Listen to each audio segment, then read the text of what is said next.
paano ba natin malalagyan ng follow button ng ating Facebook page or Facebook channel mga ka-plus katulad nito? So sa video ito ay tuturuan ko kayo kung paano maglagay ng follow button at para pag may bibisita sa ating Facebook channel ay mas madali tayong ma-follow mga ka-flash. Kaya panoorin nyo itong video para may matutunan kayo kung paano maglagay mga ka-flash. Watch this. At dito mga ka-flash, sundan nyo lang itong video. Open natin ang ating Facebook app at dito sa homepage mga ka-flash, makikita natin dito sa gilid ang menu. Click natin yan, scroll up nyo lang at makikita natin dito yung settings and privacy.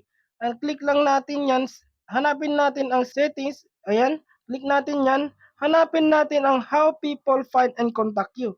So, hanapin lang natin yon mga ka-flash, ayan. So, click natin yan at makikita natin dito yung who can send you friend request. Click na natin ulit natin yan.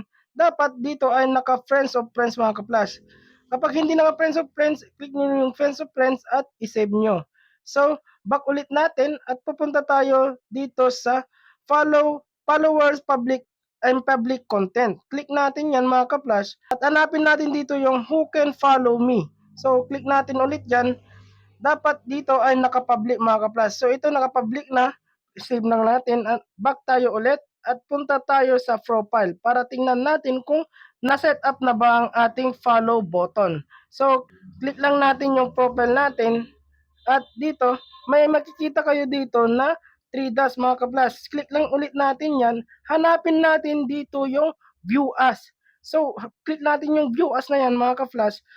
So, makita nyo dito mga ka-flash ay meron na akong follow button. Ayan mga ka-flash. Ganun lang kadali mga ka-flash. And yun, kung may natutunan ka sa aking video tutorial mga ka-flash, ay huwag mo lang kalimutang i-like and share and follow ang aking Facebook channel para makapag-upload ulit tayo ng panibagong video.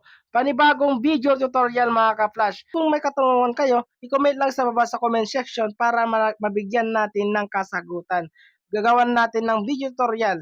And this is Romulo Rica, rider na, content creator pa.